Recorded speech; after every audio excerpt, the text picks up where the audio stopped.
Paris, 555 après Jésus-Christ. Dans les corridors sombres du palais royal, une nouvelle se répand comme une traînée de poudre et fait trembler les plus puissants du royaume. Le roi Clotaire Ier vient de commettre l'impensable. Cet homme de 57 ans, déjà père de plusieurs enfants et époux de 5 femmes, vient de franchir une ligne que même les mœurs brutales de l'époque condamnent sans appel. Il a épousé Vuldetrade, la veuve de son petit-neveu Théodebald, dans un acte si scandaleux que les évêques, d'ordinaire silencieux face aux caprices royaux, sortent de leurs réserves pour le condamner publiquement. Cette histoire vraie révèle comment la soif de pouvoir peut pousser un homme à défier tous les interdits, même les plus sacrés. Clotaire Ier n'était pas un roi ordinaire. Fils de Clovis, le fondateur du royaume franc, il avait passé sa vie à éliminer ses rivaux, y compris ses propres frères et neveux. Son règne ressemble à une succession de meurtres, de trahisons et de mariages calculés. Mais cette fois, son ambition l'amènerait à commettre un acte qui choquerait même ses contemporains, habitués à la violence la plus extrême. Pour comprendre l'ampleur de ce scandale, il faut imaginer la stupeur des courtisans découvrant que leur roi venait d'épouser une femme qui était techniquement l'équivalent de sa belle petite fille. Dans une société où les liens familiaux définissent les alliances politiques, cette transgression représentait bien plus qu'un simple écart de conduite. C'était un séisme qui remettait en question l'ordre social lui-même. L'enfance d'un monstre, Clotaire naît vers 498 dans un univers de violence et de sang. Son père Clovis Ier venait de conquérir la Gaule à coups d'épée et de ruse, établissant le premier grand royaume franc sur les ruines de l'Empire romain. Sa mère Clotilde, princesse burgonde convertie au christianisme, avait vu sa propre famille massacrée avant d'épouser le conquérant franc. Dès son plus jeune âge, Clotaire baigne donc dans un univers où la violence détermine qui survit et qui règne. À la mort de Clovis en 511, le royaume se divise entre les 4 frères selon la tradition germanique. Clotaire, âgé de seulement 13 ans, hérite de la Neustrie, avec Soissons pour capitale. Ce territoire, certes prestigieux par son histoire franque, reste bien modeste comparé aux riches terres de ses frères aînés. Cette frustration précoce forge chez le jeune prince une obsession qui ne le quittera jamais: réunifier l'héritage paternel sous son seule autorité. Contrairement à ses frères qui semblent se satisfaire de leur part, Clotaire développe rapidement une personnalité impitoyable. À 16 ans, il participe déjà aux campagnes militaires contre les Burgondes aux côtés de ses frères. Les chroniqueurs de l'époque notent sa brutalité particulière au combat et sa tendance à exécuter personnellement les prisonniers de marque. Cette violence précoce inquiète même son entourage habitué à la rudesse franque. Le jeune roi révèle également des talents de manipulateur hors du commun. Il maîtrise parfaitement l'art de jouer ses frères les uns contre les autres, promettant tour à tour son soutien à chacun selon ses intérêts du moment. Cette duplicité systématique lui permet de s'enrichir considérablement lors des partages de butin, récupérant souvent la part du lion grâce à ses manœuvres diplomatiques. En 523, un événement révèle la vraie nature de Clotaire. Lors d'une dispute avec un de ses vassaux qui refusait de lui céder une terre convoitée, le jeune roi de 25 ans n'hésite pas à l'inviter à un banquet et à l'empoisonner devant ses invités. Ce meurtre de sang-froid, commis en violation de toutes les règles de l'hospitalité franque, scandalise même ses propres guerriers. Mais Clotaire assume parfaitement son acte, déclarant publiquement que les obstacles à la volonté royale méritent la mort. Cette philosophie brutale guide désormais tous ses actes. Pour Clotaire, aucune loi divine ou humaine ne peut limiter les prérogatives du pouvoir royal.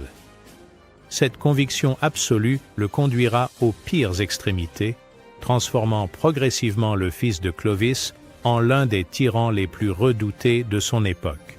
En 524, un événement tragique offre à Clotaire l'occasion de révéler pleinement sa nature monstrueuse. Son frère Clodomir, roi d'Orléans, périt au combat contre les Burgondes lors de la bataille de Vézeronce. Cette mort laisse 3 jeunes orphelins, Théodebald, Gontier et Clodoald, âgés respectivement de 10, 7 et 5 ans. Selon la loi salique, ces enfants héritent légitimement du royaume de leur père. Mais Clotaire voit immédiatement l'opportunité que représente cette succession. Plutôt que de respecter les droits des héritiers légitimes, il échafaude avec son frère Childebert un plan d'une noirceur absolue. Les deux oncles font venir les enfants au palais royal de Paris, sous prétexte de les consoler et de les prendre sous leur protection. Leur grand-mère Clotilde, rassurée par ces démonstrations d'affection familiale, accepte de confier temporairement ses petits-fils à leurs oncles. La suite relève du cauchemar. Une fois les enfants isolés dans les appartements royaux, Clotaire et Childebert révèlent leurs véritables intentions. Ils font apporter des ciseaux et une épée devant la vieille reine Clotilde et lui lancent cette alternative atroce.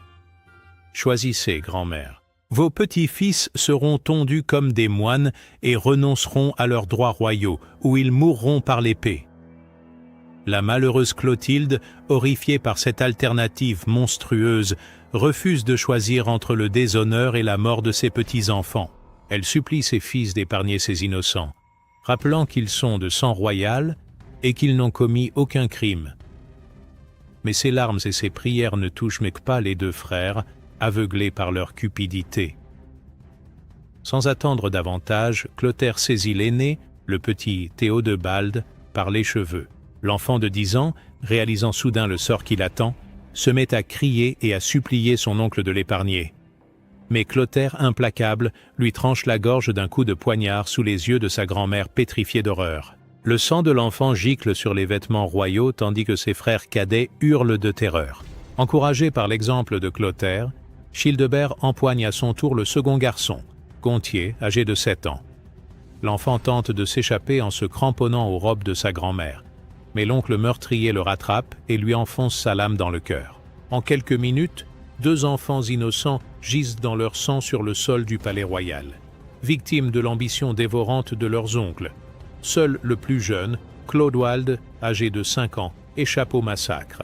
L'enfant, témoin de l'assassinat de ses frères, trouve la force de s'enfuir et de se réfugier auprès de moines compatissants qui le cachent dans leur monastère. Plus tard, il renoncera de lui-même au monde pour devenir Saint Claude, canonisé par l'Église en mémoire de ce martyr familial. Ce double infanticide accompli, Clotaire parachève son crime en épousant immédiatement Gondioque, la veuve de Clodomir. Cette union lui permet de s'approprier légalement le trésor royal d'Orléans et de revendiquer une partie des terres du défunt. En quelques heures, l'oncle assassin est devenu le maître d'un royaume entier, payé du sang de ses propres neveux. Le double meurtre de 524 marque un tournant dans la personnalité de Clotaire. Après avoir franchi cette ligne rouge absolue, plus rien ne peut arrêter sa soif de pouvoir. L'homme qui a égorgé ses propres neveux n'hésitera plus devant aucun crime pour étendre son influence. Cette libération de tous les scrupules moraux transforme le roi de Neustrie en l'un des souverains les plus redoutés de son époque. En 531, Clotaire participe avec ses frères à la destruction totale du royaume de Thuringe. Cette campagne révèle une fois de plus sa cruauté particulière. Là où ses frères se contentent de piller et de soumettre, Clotaire organise des massacres systématiques pour terroriser les populations. Les chroniqueurs rapportent qu'il fit exécuter tous les nobles thuringiens pour éviter toute révolte future, ne gardant en vie que les femmes et les enfants destinés à l'esclavage.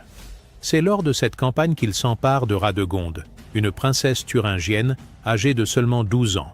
Cet enfant, dont il vient de massacrer toute la famille, devient sa 5e épouse dans des circonstances d'une violence inouïe. Le mariage a lieu sur le champ de bataille même, au milieu des cadavres de la famille royale thuringienne. Cette union forcée avec une enfant traumatisée illustre parfaitement la perversité du personnage. Radegonde subira pendant des années les violences de son époux forcé.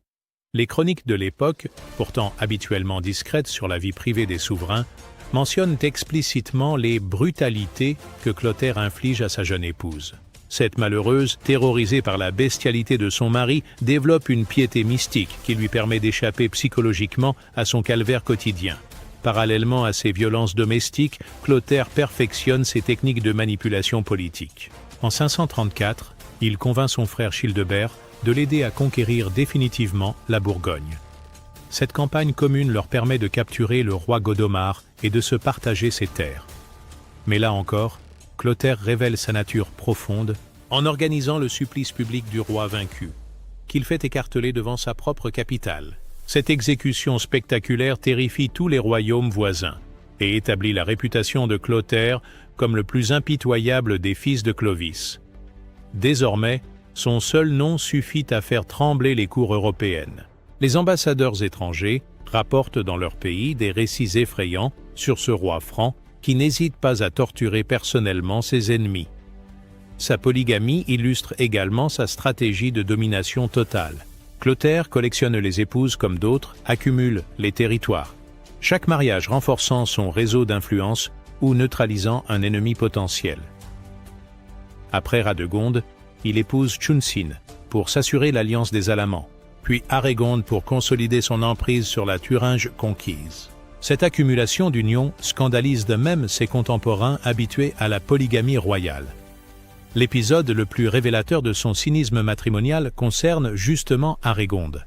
Cette jeune femme était la propre sœur d'Ingonde, sa première épouse légitime.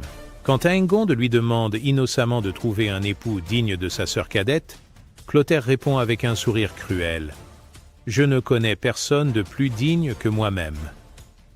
Et il épouse sa belle-sœur le jour même, transformant les deux sœurs en coépouses rivales au sein du même gynécée royal. Cette union incestueuse provoque les premières protestations des évêques francs, préfigurant le scandale à venir avec Vuldetrade. Mais en 535, l'Église n'a pas encore la force d'imposer sa volonté au roi. Clotaire balaie les objections religieuses d'un revers de main, déclarant que « les rois francs ne reçoivent leur loi que de Dieu, pas de ses serviteurs ». Cette arrogance annonce déjà les futurs conflits avec l'autorité ecclésiastique. En 548, la mort de Théodebert Ier, roi d'Austrasie, place son fils unique Théodebald sur le trône à l'âge de 12 ans. Ce changement dynastique attire immédiatement l'attention de Clotaire, toujours à l'affût d'une opportunité d'expansion. Mais le nouveau roi d'Austrasie présente des caractéristiques qui en font une proie particulièrement vulnérable aux yeux du prédateur de Soissons. Théodebald, né de l'union de Théodebert avec Déotéria, une ancienne courtisane romaine, porte déjà les stigmates de la dégénérescence. Sa mère, femme de mœurs douteuses qui avait séduit le roi d'Austrasie lors d'une campagne militaire, lui a transmis une constitution fragile et des capacités mentales limitées. Les chroniqueurs de l'époque décrivent un garçon chétif, au visage déformé par une malformation congénitale, incapable de supporter les fatigues de la guerre ou même de l'équitation. Malgré ces handicaps évidents, les grands d'Austrasie préfèrent couronner ce souverain diminué plutôt que de risquer l'annexion par l'ambitieux Clotaire. Ils espèrent pouvoir manipuler à leur guise ce roi fantoche tout en préservant l'indépendance formelle de leur royaume. Cette stratégie révèle à quel point la réputation sanguinaire de Clotaire terrorise même les nobles les plus puissants. Pour consolider leur position, les conseillers de Théodebald arrangent rapidement son mariage avec Vuldetrade, princesse lombarde âgée d'environ 20 ans. Cette union diplomatique doit théoriquement renforcer l'alliance entre l'Austrasie et les Lombards d'Italie, créant ainsi un rempart contre les ambitions franques. Vuldetrade, fille du roi lombard Wacho, apporte avec elle une dot considérable et la promesse d'un soutien militaire en cas d'agression extérieure. Mais ce calcul politique se transforme rapidement en cauchemar pour la jeune princesse. Vuldetrade découvre avec horreur la réalité de son époux royal. Théodebald, physiquement répugnant et mentalement instable, se révèle totalement incapable de consommer le mariage. Ces tentatives pathétiques d'approche conjugale terrorisent la jeune femme, habituée à la prestance des guerriers lombards. Cette union stérile devient un calvaire quotidien pour une princesse de 20 ans dans la fleur de l'âge.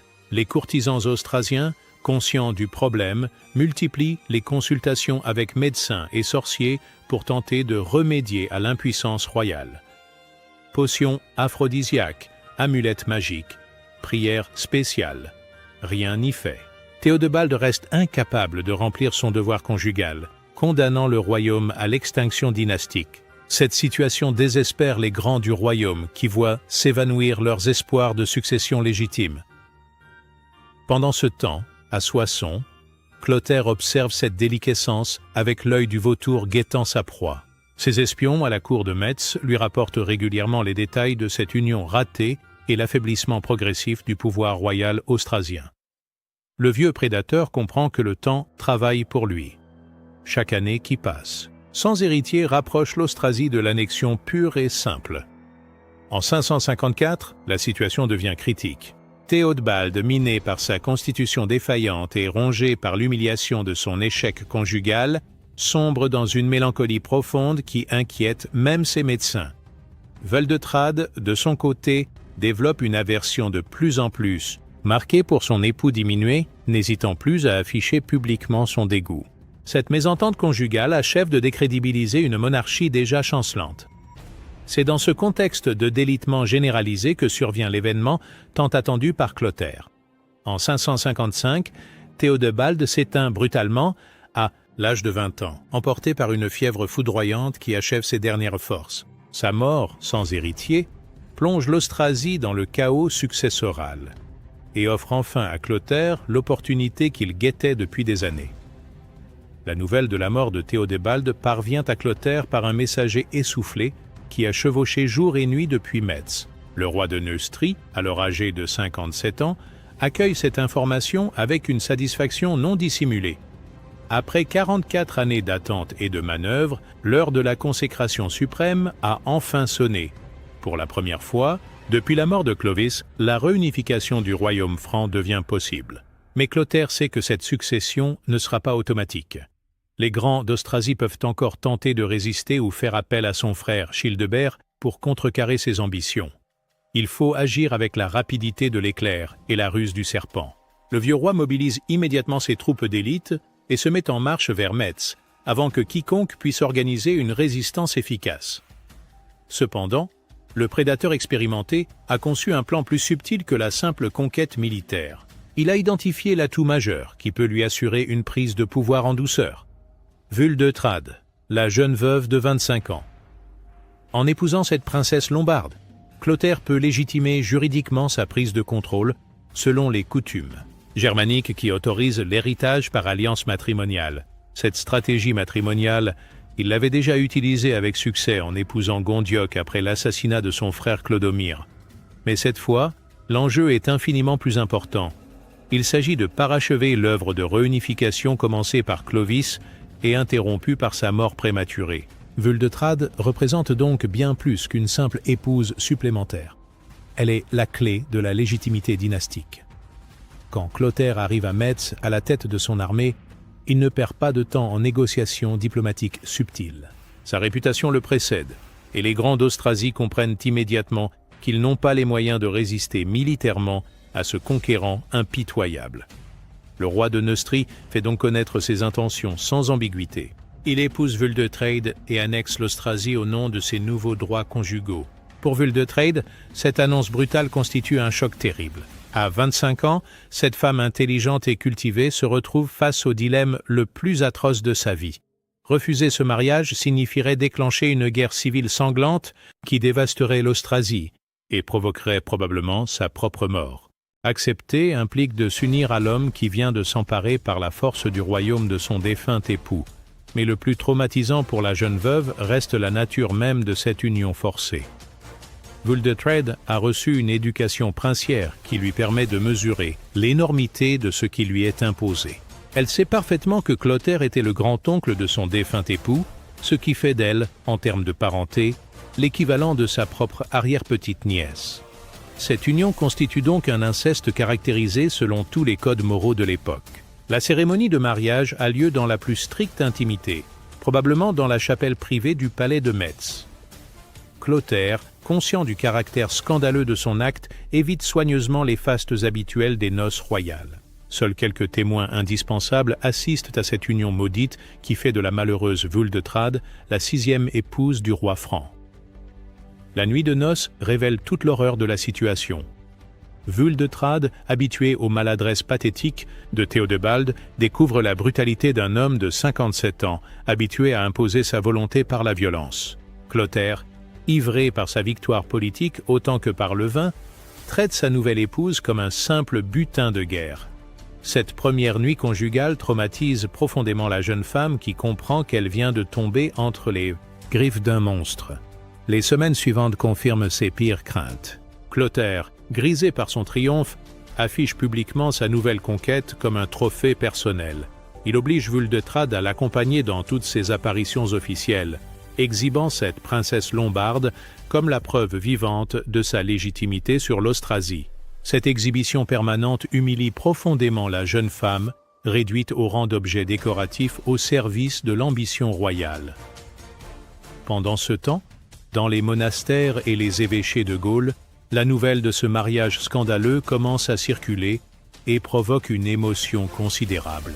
Pour la première fois depuis des décennies, un acte royal suscite une réprobation morale généralisée qui dépasse le simple cercle des courtisans. L'orage ecclésiastique qui se prépare va bientôt ébranler le trône de l'impitoyable Clotaire, la révolte des évêques.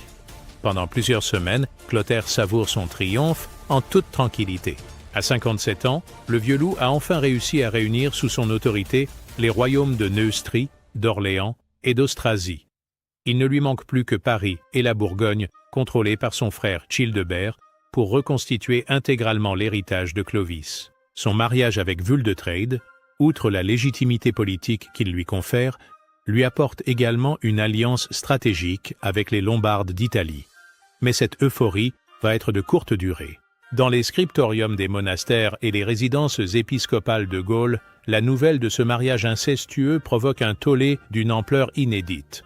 Pour comprendre l'intensité de cette réaction, il faut mesurer le chemin parcouru par l'Église chrétienne depuis la conversion de Clovis. En 50 ans, les évêques francs ont progressivement élaboré un corpus de règles morales qui commencent à s'imposer même aux puissants. L'inceste, défini comme l'union entre personnes liées par le sang ou l'alliance, constitue l'un des péchés les plus graves selon la doctrine chrétienne. Cette prohibition ne souffre aucune exception, même pour les rois. En épousant la veuve de son petit-neveu, Clotaire transgresse donc frontalement l'une des lois divines les plus sacrées. Cette violation directe du droit canon ne peut rester sans réponse de la part des autorités religieuses. L'évêque de Reims, Flavius, un homme respecté qui avait personnellement baptisé plusieurs fils de Clotaire, prend courageusement la tête de la protestation. Ce prélat de 65 ans, issu de l'aristocratie gallo-romaine, possède l'autorité morale nécessaire pour défier le pouvoir royal. Il réunit rapidement un synode extraordinaire regroupant les principaux évêques de Gaule pour examiner cette affaire scandaleuse. Les débats du synode révèlent la profondeur de l'émotion suscitée par ce mariage maudit. Les évêques les plus modérés plaident pour une réprimande discrète qui permettrait au roi de sauver la face tout en mettant fin à cette union. Mais la majorité du clergé exige une condamnation publique et solennelle qui marque clairement la réprobation de l'Église. Après 3 jours de discussions passionnées, le synode vote une résolution qui fait l'effet d'un coup de tonnerre. La condamnation épiscopale ne se limite pas à de simples protestations verbales. Les évêques qualifient officiellement le mariage de Clotaire d'impie et incestueux et menacent le roi d'excommunication s'il ne met pas fin immédiatement à cette union sacrilège. Cette menace représente un danger politique majeur pour Clotaire. L'excommunication le couperait de ses sujets chrétiens et donnerait à ses ennemis un prétexte religieux pour se révolter contre son autorité. Pour la première fois de sa longue carrière, le maître de la Gaule se trouve confronté à une force qu'il ne peut ni acheter ni massacrer. L'Église chrétienne, forte de sa légitimité morale naissante, inaugure un nouveau type de résistance au despotisme royal. Cette confrontation sans précédent place Clotaire dans une situation particulièrement inconfortable.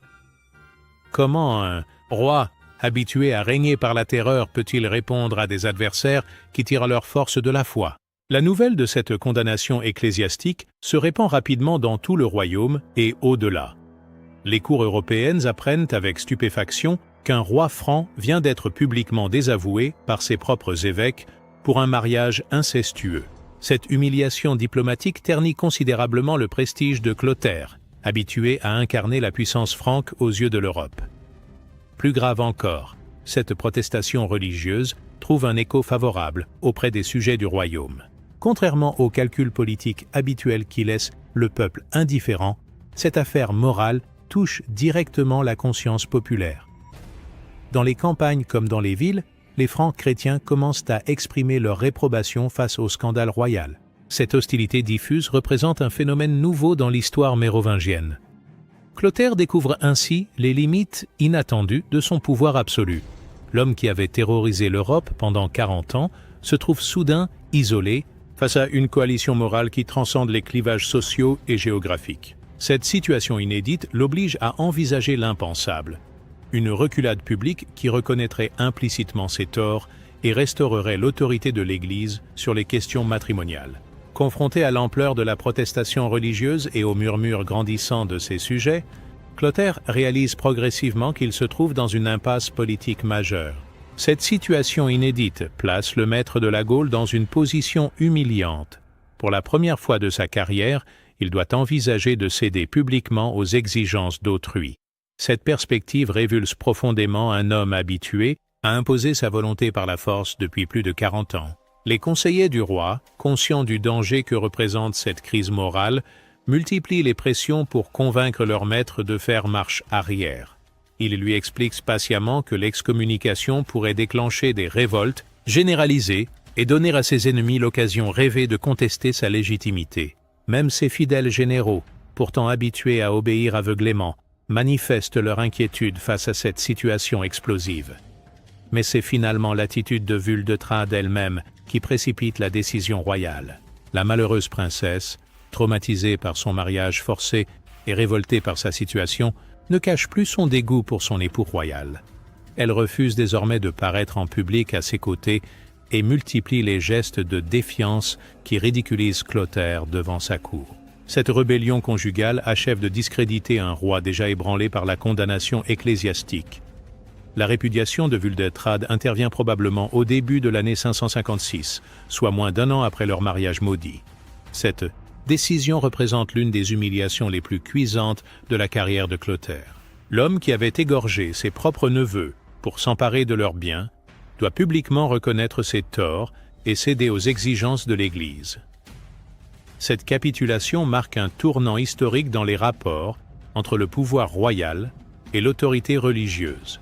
Mais Clotaire, même contraint à la soumission, ne renonce pas à tirer profit de cette situation catastrophique. Plutôt que de simplement renvoyer Vuldetrade chez elle en reconnaissant ses torts, le vieux renard échafaude un plan qui lui permet de transformer cette défaite en victoire diplomatique partielle. Le roi choisit de donner Vuldetrade en mariage à Garibald Ier, duc de Bavière, un prince germanique ambitieux qui cherche à établir son indépendance face à l'Empire byzantin. Ce choix révèle toute la perversité calculatrice de Clotaire.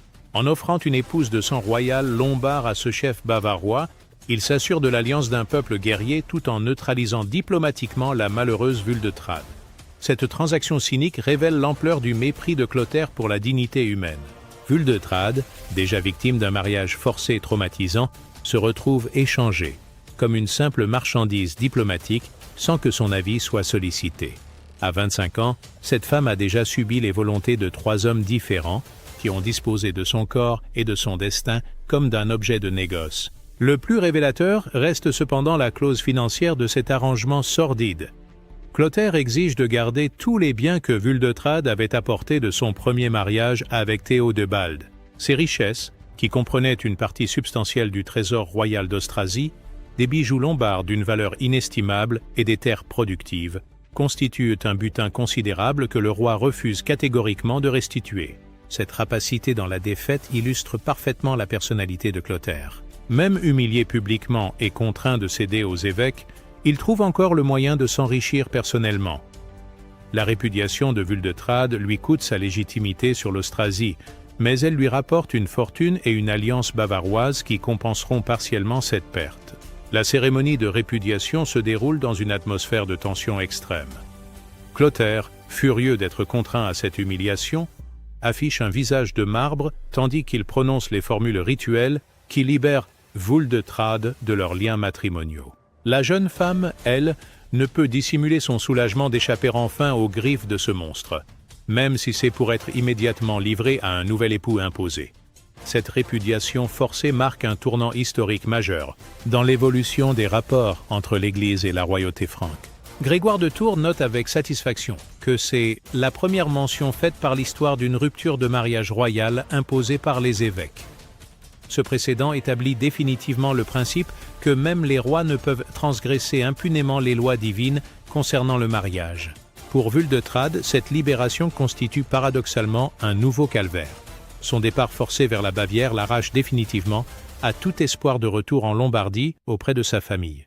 Elle doit maintenant faire face à un troisième mariage, arrangé avec un homme qu'elle ne connaît pas, dans un pays étranger où elle ne pourra compter sur aucun soutien familial. Le mariage avec Garibalde de Bavière, célébré vers la fin de 556, semble cependant apporter enfin à Wuldetrade une existence plus supportable.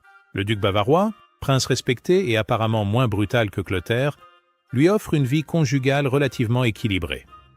De cette union naîtront plusieurs enfants, dont la célèbre Théo de l'Inde, qui deviendra plus tard reine des Lombards, bouclant ainsi le cercle dynastique. Mais les séquelles psychologiques de son année d'enfer avec Clotaire marquent définitivement la personnalité de Wuldetrade. Les chroniqueurs bavarois la décrivent comme une femme mélancolique, sujette à des crises d'angoisse, qui la font hurler dans son sommeil.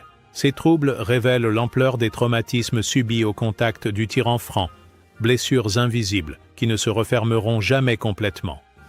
L'affaire Wuldetrade provoque des répercussions qui dépassent largement le cercle de la cour franque. Dans toute l'Europe chrétienne, cette confrontation entre un roi et ses évêques fait sensation et inspire de nombreuses réflexions sur les limites du pouvoir royal. Pour la première fois, un souverain barbare a dû céder devant l'autorité morale de l'Église, établissant un précédent qui aura des conséquences durables. À Rome, le pape Pélage Ier accueille cette nouvelle avec une satisfaction non dissimulée.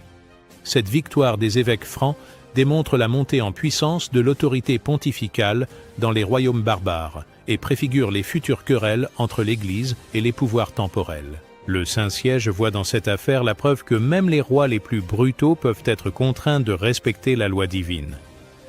Dans les autres cours européennes, la répudiation forcée de Wuldetrade suscite des réactions contrastées. Les rois wisigoths et lombardes, encore largement ariens, y voient une dangereuse ingérence du clergé catholique dans les affaires royales. Ils craignent que ce précédent n'encourage leurs propres évêques à contester leur autorité matrimoniale. Cette inquiétude pousse certains souverains barbares à durcir leur attitude envers l'Église catholique. En revanche, l'empereur byzantin Justinien Ier applaudit secrètement cette humiliation de Clotaire. Le basileus, engagé dans ses projets de reconquête occidentale, voit dans cet affaiblissement du pouvoir franc une opportunité diplomatique. Il fait discrètement savoir aux évêques gaulois que l'Empire d'Orient soutient leur action moralisatrice et n'hésiterait pas à protéger l'Église face aux éventuelles représailles royales. Sur le plan intérieur, cette crise révèle l'émergence de nouvelles forces politiques dans le royaume franc. La bourgeoisie urbaine naissante, composée d'artisans et de commerçants christianisés, manifeste pour la première fois son opinion sur les affaires royales. Ces nouveaux acteurs sociaux, économiquement influents mais politiquement marginalisés, trouvent dans l'autorité ecclésiastique un relais pour exprimer leurs valeurs morales. L'aristocratie franque, elle, reste divisée sur cette affaire. Les vieux guerriers païens, attachés aux traditions germaniques, dénoncent cette soumission du roi face aux prêtres étrangers. Ils voient dans cette capitulation un affaiblissement dangereux de l'autorité royale qui pourrait encourager les révoltes futures. En revanche, les nobles récemment convertis au christianisme soutiennent discrètement l'action des évêques. Cette fracture idéologique au sein de l'élite franque annonce les futurs conflits entre partisans de la tradition germanique et défenseurs de la morale chrétienne. Clotaire, conscient de ces tensions, doit désormais naviguer prudemment entre ces courants contradictoires pour préserver son autorité. L'époque de l'absolutisme royal sans limite touche manifestement à sa fin. La répudiation de Wuldetrade a également des conséquences diplomatiques majeures avec les Lombards d'Italie. Le roi Audoin, successeur de Wauchope, considère cette affaire comme un affront personnel à sa dynastie. L'humiliation subie par sa belle-sœur refroidit considérablement les relations entre Francs et Lombards, compromettant l'alliance anti-byzantine que Clotaire espérait consolider. Cette détérioration diplomatique prive le royaume franc d'un allié précieux dans la péninsule italienne au moment où l'empereur Justinien intensifie ses efforts de reconquête. Les Lombards, privés du soutien franc, doivent réviser leur stratégie expansionniste et accepter temporairement une coexistence difficile avec les forces byzantines. Cette situation profite indirectement à Constantinople dans sa lutte pour le contrôle de l'Italie. La métamorphose du tyran. L'humiliation subie lors de l'affaire Vuldetrade provoque chez Clotaire une transformation psychologique profonde et inattendue. À 58 ans, cet homme qui avait passé sa vie à défier tous les interdits découvre brutalement que son pouvoir, si absolu soit-il, connaît des limites infranchissables. Cette prise de conscience tardive déclenche une évolution remarquable de sa personnalité qui surprend tous ses contemporains. Le changement le plus spectaculaire concerne ses rapports avec l'Église. L'homme qui avait naguère bravé les interdictions religieuses avec un cynisme assumé devient soudain étonnamment réceptif aux arguments des évêques. Cette sensibilité nouvelle ne procède pas d'une conversion spirituelle sincère, mais plutôt d'un calcul politique raffiné. Clotaire a compris que l'autorité ecclésiastique représente désormais une force incontournable qu'il vaut mieux s'allier qu'affronter. Cette évolution stratégique se manifeste par une multiplication spectaculaire des donations aux monastères et des fondations pieuses. Le roi, qui avait jadis pillé les trésors ecclésiastiques pour financer ses guerres, dilapide maintenant des fortunes dans la construction d'églises et l'entretien du clergé. Cette générosité calculée vise à racheter sa réputation morale tout en s'assurant le soutien des prélats dans ses futurs projets politiques. Parallèlement, Clotaire développe une piété ostentatoire qui contraste violemment avec la brutalité de ses années précédentes. Il assiste désormais quotidiennement à la messe, jeûne ostensiblement pendant le carême et affiche une dévotion mariale qui édifie les courtisans. Cette transformation spectaculaire alimente les conversations dans tout le royaume et contribue à restaurer partiellement son image ternie par le scandale Vuldetrade. Mais cette conversion apparente ne doit pas faire illusion sur la nature profonde du personnage. Clotaire reste fondamentalement le même homme impitoyable, simplement plus prudent dans le choix de ses méthodes. La preuve de cette continuité psychologique éclate tragiquement en 560 avec l'affaire de son fils Cramen, épisode qui révèle que la cruauté demeure sa nature profonde. Cramen, prince ambitieux d'une trentaine d'années, commet l'erreur fatale de défier ouvertement l'autorité paternelle. Installé comme sous-roi d'Aquitaine, ce fils rebelle rêve d'indépendance et noue des alliances secrètes avec les ennemis de son père. Cette trahison familiale réveille instantanément les instincts sanguinaires de Clotaire, prouvant que sa transformation récente reste purement superficielle. La guerre civile entre le père et le fils se déroule avec une violence inouïe qui rappelle les pires heures de l'histoire mérovingienne. Clotaire, malgré ses 62 ans, mène personnellement la campagne militaire contre son fils rebelle avec une détermination qui terrifie même ses propres soldats. Cette énergie destructrice révèle que l'âge n'a pas émoussé sa capacité de nuire. Quand Cramen est finalement capturé après une bataille acharnée en Bretagne, Clotaire ordonne un supplice d'une atrocité qui dépasse même ses crimes précédents. Il fait enfermer son fils, sa belle-fille et ses deux petites filles dans une cabane de bois qu'il fait ensuite incendier. Le vieux roi assiste personnellement à l'agonie de sa propre famille, savourant cette vengeance comme l'aboutissement de sa justice patriarcale. Cette exécution monstrueuse de son propre sang révèle que l'affaire Vuldetrade n'a pas fondamentalement changé Clotaire. Sa soumission aux évêques était purement tactique, motivée par le calcul politique plutôt que par un véritable repentir moral. Confronté à une menace directe contre son autorité, le masque de piété tombe instantanément pour révéler le monstre authentique. La mort atroce de Cramen et de sa famille provoque une nouvelle vague d'indignation dans le royaume. Mais cette fois, les évêques restent curieusement silencieux, prouvant que leur courage moral a des limites bien définies. Cette passivité ecclésiastique face au crime familial démontre que l'Église préfère éviter les confrontations directes avec un roi capable de telles extrémités. En 558, la mort providentielle de son frère Childebert offre enfin à Clotaire la consécration ultime de sa carrière. Il devient le seul roi des Francs, réunifiant pour la première fois depuis Clovis l'intégralité du royaume. Cette victoire tant attendue arrive cependant à un moment où le vieux tyran n'a plus l'énergie de sa jeunesse pour en profiter pleinement. Les 3 dernières années de son règne, 558-561, présentent le paradoxe d'un pouvoir à la fois absolu et diminué. Clotaire règne effectivement sur la plus vaste étendue territoriale jamais contrôlée par un roi franc, mais son autorité morale reste entachée par les scandales de sa carrière. Cette contradiction entre la puissance politique et la faiblesse éthique caractérise parfaitement l'héritage ambigu de ce souverain d'exception. Dans cette tragédie historique aux multiples rebondissements, Wuldetrade demeure paradoxalement la grande oubliée des chroniques contemporaines. Cette omission révélatrice illustre parfaitement le sort réservé aux femmes dans l'historiographie mérovingienne. Simples objets d'échange politique, elles disparaissent des récits dès que leur utilité diplomatique s'achève.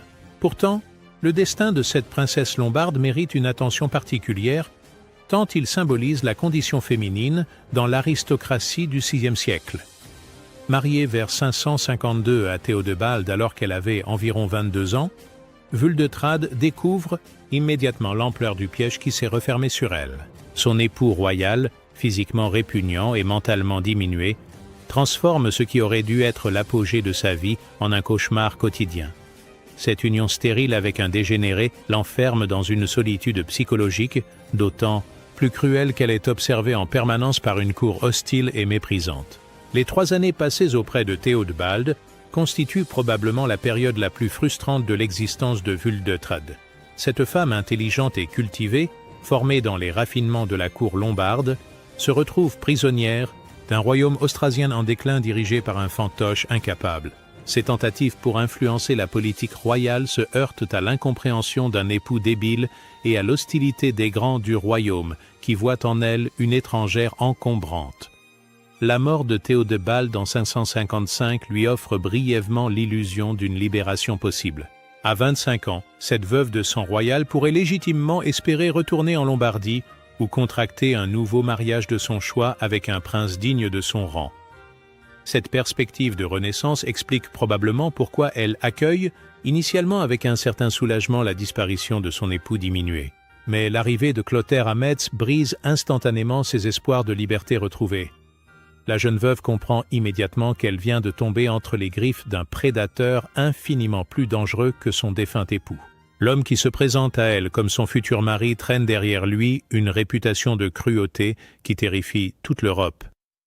Cette perspective d'union forcée avec un assassin notoire provoque chez Wuldetrade une terreur qui dépasse tout ce qu'elle avait pu imaginer. L'année passée comme 6e épouse de Clotaire constitue sans aucun doute la période la plus traumatisante de sa vie. À 25 ans, elle doit partager la couche d'un homme de 57 ans dont la brutalité sexuelle égale la violence politique. Cette cohabitation forcée avec un tyran sanguinaire qui vient de s'emparer par la force du royaume de son défunt époux place la malheureuse dans une situation de vulnérabilité psychologique extrême. Les détails de cette union maudite ne nous sont pas parvenus, les chroniqueurs de l'époque préférant éviter ces sujets scabreux. Mais on peut légitimement imaginer l'enfer quotidien de cette jeune femme, découvrant progressivement l'ampleur de la perversité de son nouveau maître. Clotaire, habitué à terroriser ses sujets par des démonstrations de force spectaculaires, ne devait guère se préoccuper du consentement de sa dernière acquisition matrimoniale. La condamnation ecclésiastique de leur mariage constitue paradoxalement la première bonne nouvelle que reçoit Wuldetrade depuis des années. Bien que cette réprobation religieuse l'humilie publiquement en la désignant comme complice d'un inceste, elle comprend intuitivement que cette pression morale représente sa seule chance d'échapper aux griffes du monstre. Sa collaboration, discrète avec les évêques scandalisés, contribue probablement à précipiter la répudiation salvatrice. Mais même cette libération se transforme en nouvelle servitude quand Clotaire décide de la donner à Garibald comme une simple marchandise diplomatique. À 26 ans, Wuldetrade découvre avec amertume qu'elle ne sera jamais qu'un pion sur l'échiquier des ambitions masculines. Son opinion, ses sentiments, ses aspirations personnelles ne comptent pour rien face aux calculs politiques de ces barbares couronnés. Son exil forcé vers la Bavière l'arrache définitivement à tout espoir de retour vers sa Lombardie natale. Cette transplantation brutale dans un pays germanique dont elle ignore la langue et les coutumes achève de briser psychologiquement une femme déjà profondément meurtrie par ses expériences précédentes. Les chroniqueurs bavarois la décrivent d'ailleurs comme une épouse mélancolique, sujette à des crises d'angoisse, qui révèlent l'ampleur de ses traumatismes.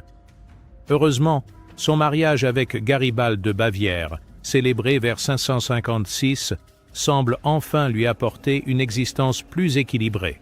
Le duc bavarois, homme respecté et apparemment moins brutal que ses prédécesseurs royaux, lui offre une vie conjugale relativement stable. Cette union produit plusieurs enfants, dont la célèbre Théodelinde, qui deviendra reine des Lombards, permettant enfin à Vuldetrade de connaître les joies de la maternité qui lui avaient été refusées avec ses deux premiers époux. Elle s'éteint vers 570-573, âgée d'une quarantaine d'années, après avoir survécu 15 ans à son terrible mariage avec Clotaire.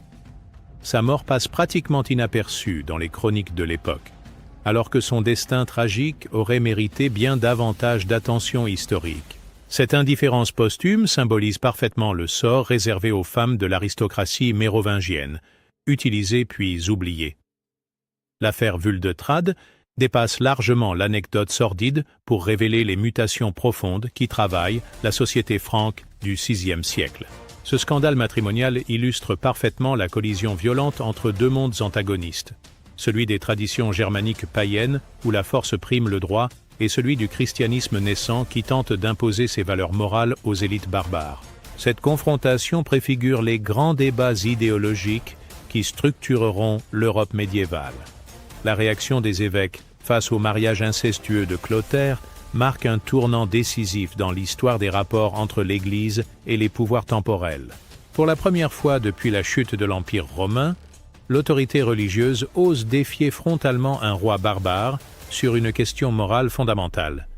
Cette audace ecclésiastique inaugure une nouvelle ère où les souverains ne pourront plus transgresser impunément les interdits chrétiens les plus sacrés. Le succès des évêques dans cette confrontation établit un précédent juridique et moral majeur qui aura des répercussions durables sur l'évolution du pouvoir royal. Désormais, les rois France savent qu'ils ne peuvent plus ignorer totalement les prescriptions de l'Église en matière matrimoniale. Cette limitation symbolique mais réelle de l'arbitraire royal constitue l'une des premières brèches dans l'absolutisme mérovingien et annonce les futurs équilibres constitutionnels de l'Occident chrétien.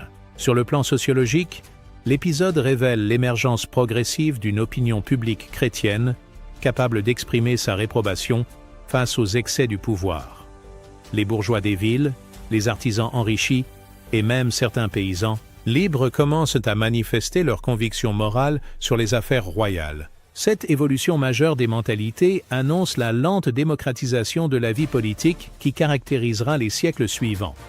L'affaire démontre également l'évolution des rapports de force au sein de l'aristocratie franque elle-même. La vieille noblesse guerrière, attachée aux traditions germaniques et indifférente aux scrupules chrétiens, se trouve progressivement marginalisée par une nouvelle génération de nobles convertis sincèrement au christianisme. Cette fracture idéologique traverse désormais toute la société franque et explique en partie l'instabilité politique croissante des royaumes mérovingiens. Sur le plan diplomatique, le scandale Vuldetrade illustre parfaitement les méthodes brutales de la politique mérovingienne tout en révélant leurs limites croissantes. Le mariage forcé, la répudiation contrainte et le recyclage diplomatique de la malheureuse princesse révèlent un monde où les femmes aristocrates ne sont que des instruments au service des ambitions masculines. Mais la résistance ecclésiastique à ces pratiques annonce leur condamnation progressive par l'opinion chrétienne. Cette histoire éclaire enfin les mécanismes complexes de la légitimation du pouvoir dans les sociétés de transition entre paganisme et christianisme. En épousant la veuve de Théodebald, Clotaire tente d'appliquer un mode de légitimation par l'alliance matrimoniale conforme aux traditions germaniques. Mais la dimension incestueuse de cette union provoque un rejet qui l'oblige à réviser sa stratégie et à chercher d'autres sources de légitimité politique.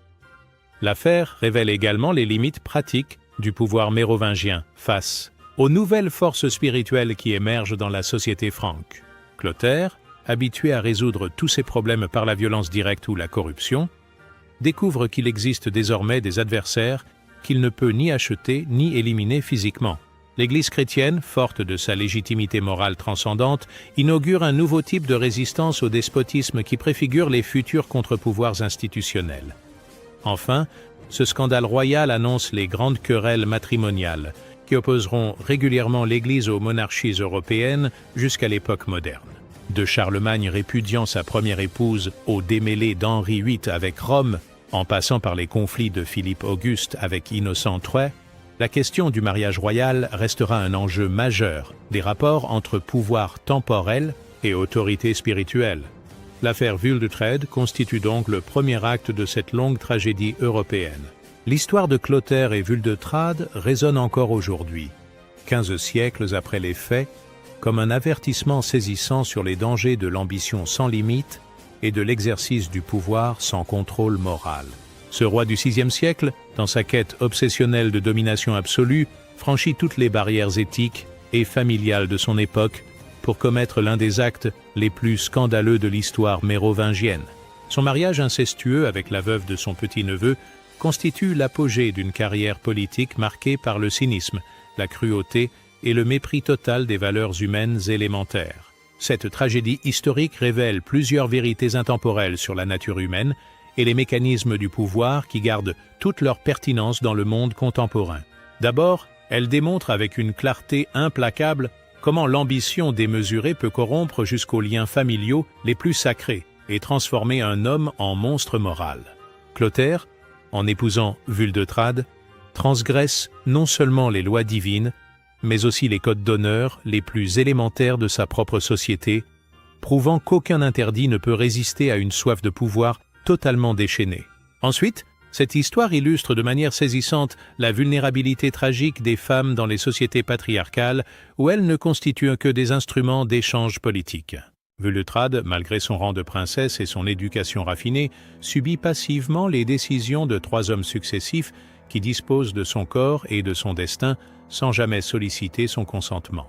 Sa trajectoire douloureuse, de son mariage forcé avec le dégénéré Théodebald à sa répudiation humiliante par Clotaire, symbolise le sort de milliers de femmes nobles sacrifiées au calcul politique masculin à travers l'histoire européenne. L'affaire révèle également l'émergence progressive de contre-pouvoirs moraux capables de limiter l'exercice de l'autorité politique absolue.